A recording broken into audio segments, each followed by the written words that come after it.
so Jessica Spackman, I spoke to her a few weeks ago, and she is in a coalition for life. And are you the head of it? Yes. Yeah. So she's going to come and talk to us about her coalition and maybe what we can do to get involved and tell us all about it. I don't have a bio, so I'll let you introduce yourself. Thank you, Jessica. Yes. Okay, I'm Jessica Spackman. I live here in Utah County. I am a mother and the president of Latter-day Saints for Life. And before we jump in, I want to get to know you a little bit. I was talking around a little bit, but I want to know where you all are from. Can you just shout out where you're from? How far you came here to get here today? Lehigh and Highland, Springville, Saratoga Springs, Mapleton. Okay. Bluffdale. All right. Okay, nice. And I understand this is a wonderful recurring group. I've seen a lot of your videos. You got some wonderful speakers, but I'm curious what made you decide to come today? If it's just out of habit, or if there was something in particular today that you wanted to be here for.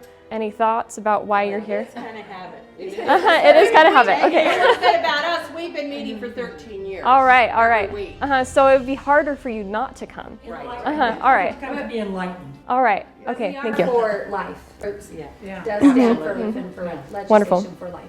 Clearly, me too. We have a lot in common. Thank you. And now I have a little bit more of a rhetorical question. So who are you? And where did you come from? And why are you here on this earth? And no, we're not going to get into the talk, but as members of the Church of Jesus Christ of Latter-day Saints, we don't have to wonder about the answers to these questions because we have more of those answers than anybody else on the planet. And I'm so grateful for it.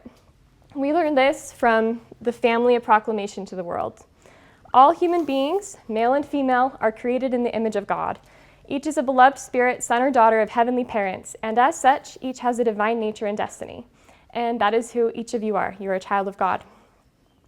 And where did we come from? In the premortal realm, spirit sons and daughters knew and worshipped God as their eternal Father. So there's our answer. And why are we here? We accepted his plan by which his children could obtain a physical body and gain earthly experience to progress toward perfection and ultimately realize our divine destiny as heirs of eternal life. So that's why we're here. We're here because we understood the Father's plan and we wanted to walk in it. We wanted to receive that experience of having a body and having a mortal experience so we could become like our heavenly parents. As we also know, there was another who wanted to stop God's plan. Satan tried to lead away many, and he succeeded in leading away many from following the Lord's plan, but we chose to come here. We chose to follow our Heavenly Father and our Savior, and we fought valiantly for the opportunity to live on this earth. The Family Proclamation also says, we affirm the sanctity of life and of its importance in God's eternal plan. To me, this means when I look around, I can know that every single person around me is a child of God, who also fought valiantly to choose to be here on this earth, to receive the mortal experience, to receive their body, and to ultimately become like our heavenly parents. As we also know, our fearless parents, Adam and Eve, were the first ones to come to earth. I imagine we were so excited to see it finally start happening, and even more excited when we saw what they did. In the Garden of Eden, we know the first commandment that God gave to Adam and Eve pertained to their potential for parenthood as husband and wife. They were commanded to multiply and replenish the earth so that we all could come and receive our opportunity to be on this earth. But Eve saw a problem, right? She knew she couldn't stay in the garden and fulfill this commandment. So she and Adam bravely and selflessly made the decision to leave, in part so that we could be born. And we honor them and are grateful for their sacrifice for our opportunity to be here. We also know that from the Lord's mouthpieces in the latter days, we declare that God's commandment for his children to multiply and replenish the earth remains in force. Thankfully, enough of God's children have done their job so that we all live here today. We have been born, and there's some nearly 8 billion people on the earth, and 144 million people are born every year. Imagine, if you will, with me, what the journey must be like. Elder Anderson spoke in 2021 about the personal journey of a child, and we don't know a lot of the exact details of what that might be like, but join me in trying to imagine what it might have been. There may have been a daughter of God who chose and fought valiantly for her opportunity to come to this earth. She made the right choice. She followed the Savior, and then she cheered as she saw Adam and Eve go down to earth, and she cheered again when they chose to begin to have children, and she watched 10 by 10, 100 by 100, 1,000 by 1,000, as all of her brothers and sisters were sent, and it's still not her turn. And then finally, during the greatest dispensation of all time, she gets word that it's her turn to come to the earth. And she's so excited, she can't wait. We don't know exactly what she's been doing this whole time, but no matter how busy she was, there must have been a lot of anticipation for her chance to come to this earth. And she's so excited, and she's sent to go live in her brand new itty-bitty body inside of her mother. We don't know exactly what it's like, if it's gradual or in an instant, but somehow she passes through the veil of forgetfulness. And she doesn't remember why she's here. She doesn't remember who she is.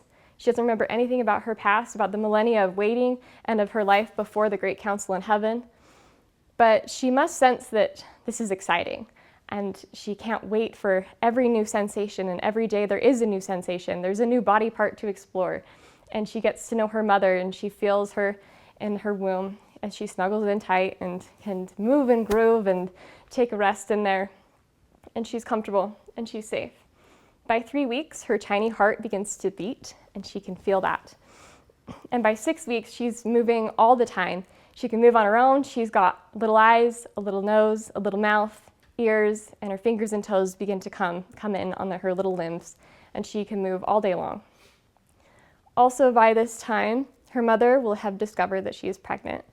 Like all generations of time, there's a lot of emotions that come with discovering that you're becoming a mother, as many of you probably have experienced, and I have experienced. There's a lot of anticipation and excitement, some anxiety because things are beginning to change, and maybe even some fears. And for this mother, there maybe isn't a lot of that excitement, but there is a lot of that fear.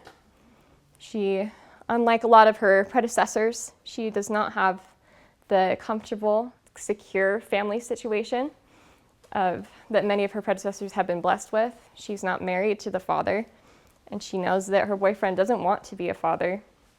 And she's not sure she wants to be with him forever anyway. And if she's like me, she will discover that pregnancy comes with its heavy burdens and quickly realizes that it affects her ability to work, even affects her ability to get out of bed or get off the toilet. And she begins to miss work, and it's causing a great burden for her as she supports herself. And the thought of calling for support from her mother terrifies her even more because her mother wasn't supportive of the relationship in the first place. So she decides to make another call. She walks into a clinic. They tell her that she is about 8 weeks gestation, or her baby is 6 weeks from conception, and they tell her she is eligible to receive a medication. She takes the first pill in the clinic and goes home for a night in. I don't know what it feels like to starve to death. I don't know what it feels like to lose oxygen until you die. And I don't know what it feels like, I don't remember what it feels like to be a preborn child, but I can imagine some of what that must feel like for her. She doesn't have a lot of experience to know what normal feels like in her short life, but there has to be some part of her that understands that this can't be normal. And she doesn't remember who she is or why she's here or what she understood her life was going to be, but there has to be a part of her that knows that this wasn't supposed to be all of it. There was going to be more than just this dark little comfortable space and this wonderful growing body. And I'm sure she's feeling a little confused as she tries to find some comfort, and she snuggles into the womb of her mother and dies by the hand of the one person that she knows. The mother tries to go about her life as normal and tries to forget about what has happened. Well, let me back up. First, she takes the second set of pills and flushes out her uterus and loses the corpse of her baby on the toilet. And then she tries to go back to her life.